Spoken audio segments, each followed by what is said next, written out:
Chapter 30, Smaug. There were so many things you could do with a stick. That's why Chet liked sticks so much. You could poke and hit stuff. You could swing it around like a weapon. But more importantly, at least for today, you could root out snakes. He hadn't seen a single snake skin. He should have taken Davies with him and demanded that he point out exactly where he'd found it. That would set him straight. Only Chet didn't want to share the spotlight when he captured the real snake. That glory would be his and his alone. He imagined just how it would go. Him tying the knot on the pillowcase with the snake wriggling inside, then carrying the sack home like a triumphant bounty hunter. He would insist on keeping it as a pet, and once it was coiled inside its tank, he would call Davies right over and show him what he'd done with his bare hands. And that's exactly what he'd say, too. "I caught it with my bare hands." Chet wasn't so sure how his parents would feel about keeping a snake in the house. He could probably talk his mother into it. He seemed to be able to talk her into anything, especially if his father backed him up. But he didn't know how his dad felt about snakes. Chet liked to think his father wasn't afraid of anything, but he knew that everyone had their weaknesses, even him. Chet would never tell anyone this in a million years, but despite being the bravest person he knew, he was afraid of dogs. Not little pipsqueak ones like chihuahuas. He could feed one of those to a snake, no problem. No, it was the big ones that made him uneasy. There were a few other things he was afraid of, too, like the fact that he might not make the basketball team no matter how hard he practiced. He'd already failed at Little League, never hit the ball, not once. And Boyd Middle School didn't have football, so that would have to wait. Basketball was his best shot at becoming an athlete. "You might as well be nothing if you don't excel at something." That was one of his dad's favorite expressions, and right now, Chet was batting average at everything. Basketball could change that. The snake could, too. That was why he had a backup plan in case his parents wouldn't let him keep it. He would ask his father to take a picture of him holding it up, the way fishermen did with their big catches. Then he would text a picture to Davy with something clever like, "So you found a snake skin, huh? Why don't you tell me the story again?" Chet mentally crafted a series of clever texts as he walked through the woods with his stick and pillowcase. He scanned the ground as he went, looking for places snakes might be, like big thickets of brush where it was easy to hide. "But you can't hide from me," Chet bellowed, as if the snake spoke English. He wondered what he would name it after its capture. What was a good name for a snake? Killer? No, too juvenile. Cobra? Too obvious. Chet said, jabbing a mound of leaves at the base of a tree. Maybe Smaug. Yeah, Smaug. That sounded both threatening and snake-like.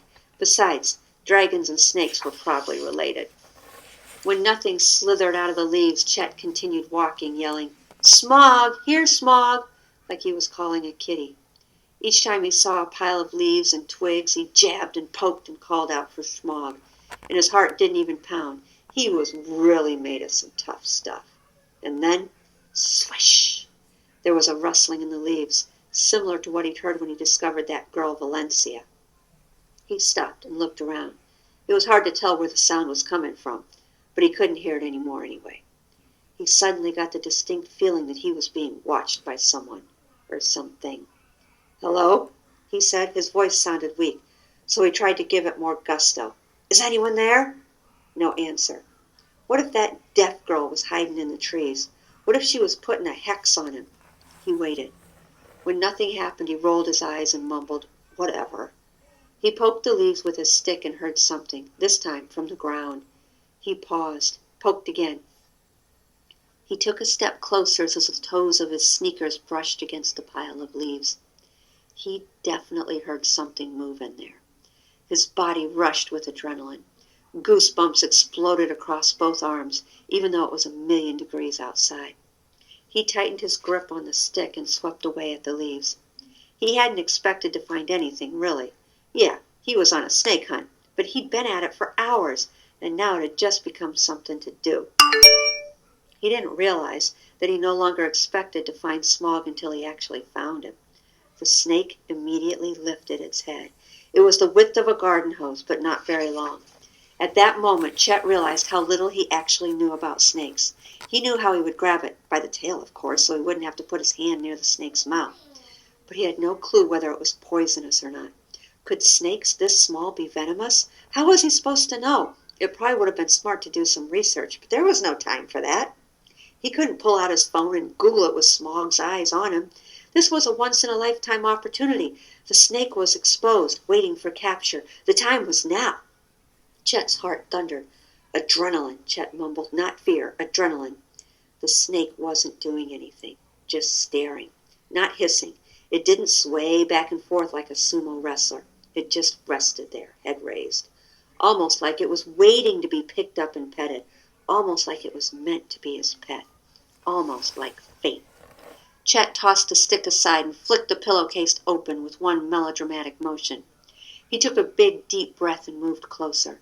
The second he leaned in, the snake reared its head back, and Chet wildly grabbed at its tail, which gave Smaug plenty of time to open air to swing around, one quick motion, and sink its fangs into the thick and ruddy skin of the bull's right forearm. It felt like the claws of a kitten digging into him. He knew what that felt like. His cousin had a vicious cat.